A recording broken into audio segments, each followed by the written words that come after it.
Hello বন্ধুরা, কেমন আছো? আশা করি ভালো আছো। আবারও নিয়ে চলে এলাম নতুন ভিডিও। ভালো লাগলে লাইক কমেন্ট করবেন। যাই হোক, দেখতেই পাচ্ছ আমি এখানে কাঁচা আম নিয়ে নিয়েছি। আমগুলো ভালো করে ছুলে অবশ্য রোদ্দুরে দিয়ে ভালো করে শুকিয়ে নিয়েছি। এই দেখতেই পাচ্ছ অনেকগুলো আম ছিল অবশ্য, যার জন্য অল্প কটা হয়ে গেছে, কিন্তু এখানে অনেকটা আম আছে। দেখে মনে হচ্ছে যে অল্প কটা আম আছে, কিন্তু না। অবশ্য দুটো রোদ্দুর টানা দিলে পরে এরকম শুকিয়ে যাবে আমগুলো। আমের আচার করতে আরও সুবিধা হবে, আর অনেক দিন ধরে সংগ্রহ করে খেতে পারবে। রেখে রেখে আচারটা কোনোভাবে নষ্ট হবে না, আর খেতেও কিন্তু খুবই স্বাদ হবে। যাই হোক, চলো আমি আচারটাকে ভালো করে আমটাকে আগে ভালো করে ধুয়ে নেব কলের জলে। যেটি হোক, রোদ্দুর ছিল, খড়খড়ি হয়ে গেছে, দেখো একদম পুরো খড়খড়ি হয়ে গেছে আমটা। এবার আমি আমটাকে ভালো করে একটু ধুয়ে নেব। এটি হোক, আমি হলুদ দিয়ে শুকিয়ে নিয়েছিলাম। আমটা কেটে হালকা হলুদ দিতে হবে, দিয়ে ভালো করে আমটাকে রোদ্দুরে শুকিয়ে নিতে হবে। যার জন্য আমটা পুরো খড়খড়ি হয়ে গেছে। লবণ দেওয়া যাবে না, লবণ দিলে কিন্তু আমটা পুরো নষ্ট হয়ে যাবে, আর মানে পচে যাবে। যাই হোক, এখন আমি আমটা ভালো করে ধুয়ে নেব পাত্র থেকে। আমি এখন পাত্রের মধ্যে নিয়ে নিয়েছি। দেখতেই পাচ্ছ আমগুলো কত সুন্দর খড়খড়ে খড়খড়ে হয়ে গেছে। এবার আমি কি কি মশলা নিচ্ছি সেটাও আপনাদেরকে দেখানো হবে। এখানে আছে মানে মৌরি আছে, দুটো তিনটে গোলমরিচ আছে, ধনে আছে, পাঁচফোড়ন আছে, জিরে আছে, শুকনো লঙ্কা আছে। এই মশলাগুলো নিতে হবে। এখন আমি মশলাগুলো ভালো করে হালকাভাবে কোনোভাবে ভেজে নিয়েছি। মশলাগুলো পুরো লাল করা যাবে না, লাল হয়ে গেলে তখন পুরো মশলাগুলো একদম তিতো হয়ে যাবে। যার জন্য পুরো লাল লাল করে ভাজা যাবে না, কোনোভাবে একটু মশলাটা হালকাভাবে ভেজে নিতে হবে। যাই হোক, এখন আমি কড়াই বসিয়ে দিয়েছি। কড়াইতে আমি জল ফুটাতে দিয়েছি। এই দেখো, জলটাকে ফুটিয়ে দিয়েছি। এবার আমগুলো আমি ভালো করে ধুয়ে এনে জলে ভিজিয়ে রেখেছি। এবার এই আমটা আমি কড়ার ভিতরে যেটি হোক দিয়ে দেবো এখন ফুটান্ত জলের ভিতরে। আমগুলো পুরো সিদ্ধ হয়ে যাবে। এই যে আমি কড়ার মধ্যে দিয়ে দিয়েছি। এবার এটাকে আমি ভালো করে সিদ্ধ করে নেব। এই আমের জল ফেলা যাবে না, যেটি হোক আমের জলটা যদি ফেলে দাও তাহলে কিন্তু টক ভাবটা চলে যাবে। এই জলটা পুরোপুরি মেরে ফেলতে হবে মানে আমের সাথে। এখন আমি এই মশলাটা মিক্সচার করে নেব। যেটি হোক, যে মশলাটা দেখালাম মিক্সচার করে নেব। এবার আমার আমটা দেখো ফুটে উঠেছে, আর আমগুলো কেমন ডুবো ডুবো হয়ে গেছে। যাই হোক, এই জলটা পুরোপুরি আমের সাথে একদম পুরো টানিয়ে দিতে হবে। না টানলে আমের জলটা ফেলা যাবে না। আমের জলটা ফেলে দিলে কিন্তু টকটা চলে যাবে, আমটা কিন্তু স্বাদ হবে না খেতে। যাই হোক, একটু নাড়াচাড়া দিতে হবে। অলরেডি এখন আমি লবণটা দিয়ে দিচ্ছি। নিয়ম মতো লবণটা দেবে, যাতে আবার পুড়ে না যায়। আচার আচার হবে, যেটি হোক মিষ্টি দেওয়া হবে, যার জন্য আমি হালকা করে একটু তেল দিয়ে দিলাম। অল্প একটু তেল দিয়েছি, দেখেছ। এবার আমি গোটা পাঁচফোড়ন দিয়ে দেব।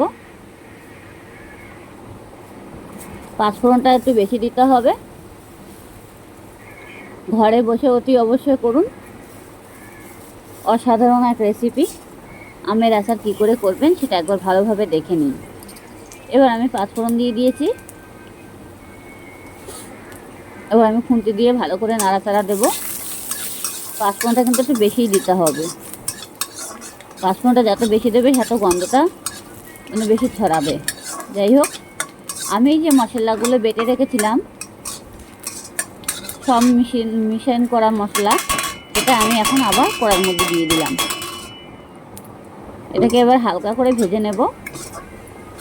কোনোভাবে গ্যাসটাকে এখন কমিয়ে দিতে হবে, বেশি হাই আছে ভাজা যাবে না, না হলে মশলাগুলো পুরো পুড়ে যাবে। সেরকম করে ভাজা যাবে না।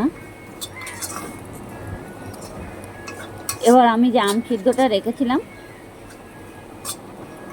সেটা আমি ঢেলে দেব।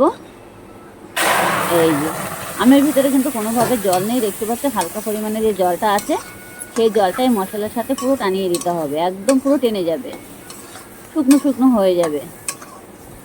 এবার চাইলেও তোমরা মুখে দিয়ে দেখতে পারো যে আমটার সাথে মানে নুন টুন ঠিক আছে কিনা। এখন হালকাভাবে কোনো রকম মশলাটা ভালো করে মাখিয়ে মুখে দিয়ে দেখতে পারো, অসুবিধে নেই।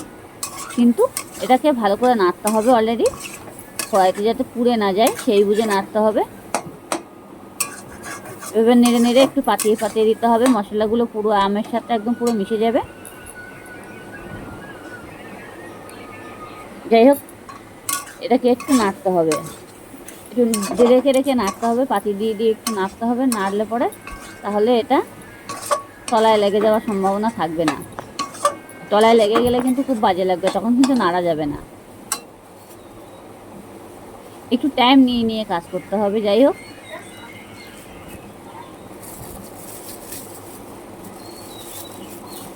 এখন আমি গুড়টা নিয়ে নিয়েছি।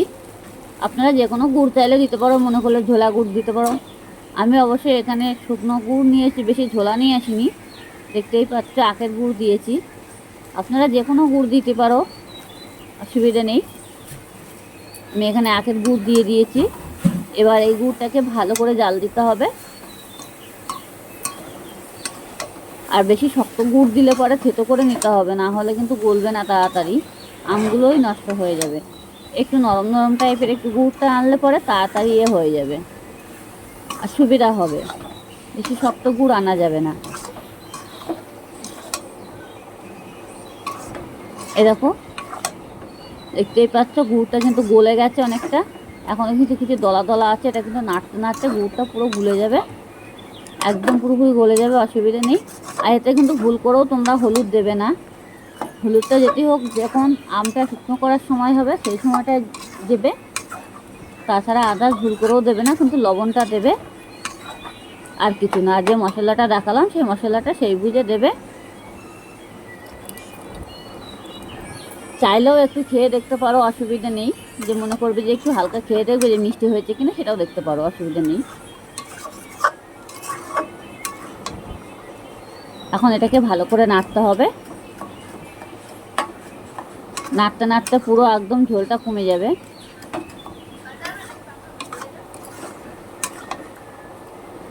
গ্যাসটাকে যেটি হোক আমি বাড়িয়ে দিয়েছি, কিন্তু একটু অনবরত একটু নাড়া লাগবে, যাতে তলায় লেগে না যায়, সেরকম করে নাড়তে হবে।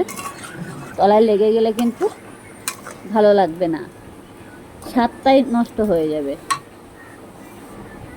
সবসময় আমরা দোকান থেকে কিনে খাই, একটু বাড়িতে তৈরি করে খাওয়া সেটাই ভালো লাগবে, আর আনন্দও লাগে বেশি।